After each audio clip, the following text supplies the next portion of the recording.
रंजन और आप देख रहे हैं हम बिहारी। आज का ये लाइव बेहद महत्वपूर्ण है क्योंकि आज के इस लाइव के में हम बात करेंगे जननायक जयप्रकाश नारायण की।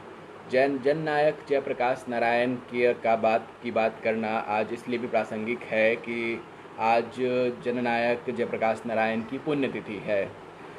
इस पुण्यतिथि के अवसर पर तमाम लोगों ने आज जयप्रकाश नारायण को श्रद्धांजलि व्यक्त की, लेकिन कहीं न कहीं हमने जननायक जयप्रकाश नारायण के विचारों को भी श्रद्धांजलि दे दी है, ऐसा लगता है। क्योंकि जननायक जयप्रकाश नारायण जिस नेतृत्व की बात करते थे, जिस समतामूलक समाजवादी शासन की बात करते थे, जननायक जयप्रकाश नारायण जिस समाज में समरसता की बात करते थे, जाति से परे बिहार की, जाति से परे भारत की बात करते थे, कहीं ना कहीं वो जाति मुक्त भारत, जाति मुक्त बिहार आज नहीं दिख रहा है। जननायक जयप्रकाश नारायण यूँ तो आज़ादी के पूर्व भी भारत छोड़ो आंदोलन में सक्रिय भूमिका में थे, लेकिन जब जननायक को याद किया जाता है तो प्रमुखतः हम याद करते हैं आपातकाल के दौर को। आपातकाल के जिस दौर में जब इंदिरा गांधी की शासन ने आपातकाल लगा दिया, इंदिरा गांधी की सत्ता बेलगाम हो गई, लोकतंत्र में जब सत्ता मनमर्जी चलाने लगी तो उस मनमर्जी के खिलाफ जो आवाज़ उठी, जो आवाहन उठा, उस आवाहन का नाम जयप्रकाश था। बिहार के धरती के लाल जयप्रकाश नारायण ने बेलगाम लोकतंत्र को दिशा दिया और तमाम देशवासियों को एक मंच दिया, और पटना के गांधी मैदान से जो गूंज उठी, उस गूंज ने देश की सत्ता को हिला कर रख दिया। सही मायनों में कहें तो आज़ादी के बाद जो दूसरी आंदोलन, जो सबसे प्रमुख आंदोलन रही, जिसने देश के राजनीति को, देश में लोकतंत्र को एक दिशा दी, या फिर सत्ता शासन में बैठे नेताओं के मन के भीतर एक भय उत्पन्न किया कि जनता ही सर्वोपरि होती है, जनता जब चाहे सत्ता शासन प्रशासन को हिला सकती है, अगर वो उसके पर्याय जयप्रकाश नारायण थे। जयप्रकाश नारायण के ऊपर बात करने से प्रमुख तौर पर आपको ये पता होगा कि जयप्रकाश नारायण 1942 में जब भारत छोड़ो आंदोलन का आयोजन किया गया तो उस भारत छोड़ो आंदोलन में भी प्रमुख तौर पर अपनी सक्रिय भूमिका के साथ थे। जब कहा जाता है कि आज शाम में भी मैं एक चर्चा में शामिल था, जिस चर्चा में तमाम तरीके के लोगों ने जयप्रकाश नारायण के ऊपर बातचीत करी, तो ये बात भी निकल कर के आई कि जब मौलाना आज़ाद से जयप्रकाश नारायण बेहद प्रभावित थे। जब मौलाना आज़ाद ने देश के लोगों को कहा कि जो अंग्रेज़ी हुकूमत की जो शिक्षा व्यवस्था है, शिक्षा प्रणाली है, वो शिक्षा प्रणाली कहीं ना कहीं हिंदुस्तान वासियों को चाटुकार बना रही है या फिर अंग्रेजी शासन के प्रशंसा में कसीदे पढ़ना सिखा रही है, तब जयप्रकाश नारायण ने मौलाना आज़ाद के उस भाषण को सुनकर ही अपनी कॉलेज की पढ़ाई छोड़ दी। जयप्रकाश नारायण अपने युवा अवस्था से ही बेहद ही आंदोलनकारी थे और लोकतंत्र के प्रति बहुत सजग, और देश में एक तरीके से जनता का राज बहाल करने के लिए लड़ना चाहते थे। जब 1975 के दौरान जब देश में इंदिरा गांधी के काल में जब इंदिरा गांधी ने बर्बरतापूर्ण शासन की शुरुआत कर दी, तमाम तरह की बर्बरता वो जनता के ऊपर जुल्म ढाने लगी, तमाम तरह की चीज़ें ऐसी थी, तमाम तरह की व्यवस्थाएं ऐसे उत्पन्न हुई जिस व्यवस्था के खिलाफ जननायक जयप्रकाश नारायण ने बिहार की धरती से लोगों को एक सूत्र में पिरोने का काम किया।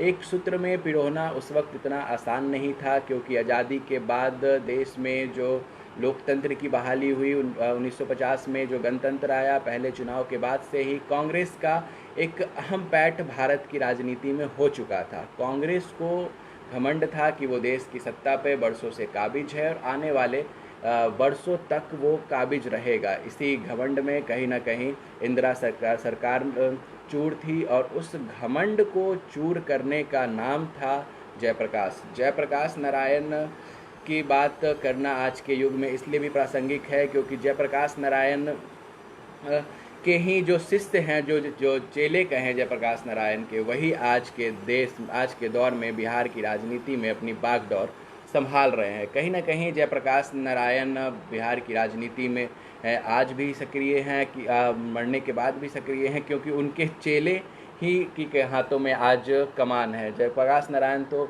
नहीं रहे, लेकिन उनके तमाम ऐसे चेले हैं, लालू, मुलायम, नीतीश, जो आज बिहार के सत्ता, शासन, प्रशासन को संभाल रहे हैं। लेकिन कहीं ना कहीं कहा जाता है कि जयप्रकाश नारायण के चेलों ने उनके जीते जी ही उन्हें तिलांजलि दे दी। ये बात ऐसे भी साबित होती है कि जो बिहार विकसित और अग्रणी राज्यों में था, आज उसकी कमान जयप्रकाश नारायण के शिष्यों के हाथ में है। जैसे कि रामविलास, नीतीश, लालू यादव, तमाम जयप्रकाश नारायण के शिष्य के हाथ में बिहार की कमान है। इन सब चीज़ों के बावजूद कहीं ना कहीं उन्होंने जयप्रकाश के विचारों से समझौता कर लिया, और ये कहना इसलिए भी वाजिब होगा कि बिहार को पीछे ढकेलने में कहीं ना कहीं आज के राजनेताओं का हाथ है। आखिर क्या वजह रही कि जयप्रकाश नारायण के आंदोलन से निकले नेता बिहार के विकास में वो सक्रिय भूमिका नहीं निभा सके जो उन्हें निभाना चाहिए था? जयप्रकाश नारायण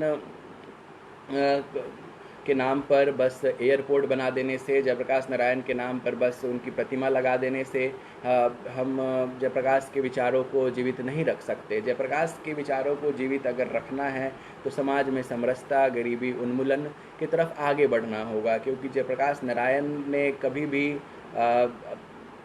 सत्ता शासन के दबाव में काम नहीं किया। जयप्रकाश नारायण कभी भी सत्ता के लोभी नहीं थे। गांधी के बाद अगर देश में कोई अगर दूसरा संत हुआ तो वो संत जयप्रकाश नारायण थे, क्योंकि उन्हें कहीं से भी सत्ता शासन का मोह नहीं था। इतने बड़े आंदोलन के प्रणेता होने के बावजूद जयप्रकाश नारायण अगर चाहते तो बहुत बड़े पद पर उभरकर सामने आ सकते थे। देश में तमाम राजनीतिक पद को वो हासिल कर सकते थे, लेकिन जयप्रकाश नारायण केवल आंदोलन करना चाहते थे, लोगों को जागरूक करना चाहते थे। उनके भीतर कहीं से आकांक्षा नहीं थी कि वो राजनीति में प्रवेश करे, या फिर एक पद का लोभ उनके भीतर नहीं था, ऐसा हम कह सकते हैं। जयप्रकाश नारायण जैसा व्यक्तित्व लोकतंत्र में जनता के शक्ति का पर्याय है। रामधारी सिंह दिनकर की जो कविता है सिंहासन खाली करो, कि सदियों से ठंडी बुझी राख सुबुगा उठी, कि धरती सोने का ताज पहन इठलाती है। दो राह समय का घर घर नाद सुनो, कि सिंहासन खाली करो जनता आती है। रामधारी सिंह दिनकर की ये कविताएं कहीं ना कहीं प्रासंगिक हैं जयप्रकाश नारायण के साथ ही, क्योंकि लोकतंत्र में जनता का जो महत्व है उस महत्व को जयप्रकाश नारायण ने सार्थक करके बताया है। और जयप्रकाश नारायण जैसे व्यक्तित्व ने ही लोकतंत्र में जब सत्ता शासन बेलगाम हुई है, जब संसद आवारा हुई है, तो उस सत्ता शासन को नाथ लगाने का काम किया है, उस आवारा संसद को काबू में करने का काम किया है। इन सभी का नाम जयप्रकाश है। जयप्रकाश के विरोधी भी बहुत हैं। जयप्रकाश नारायण के तमाम विरोधी हैं।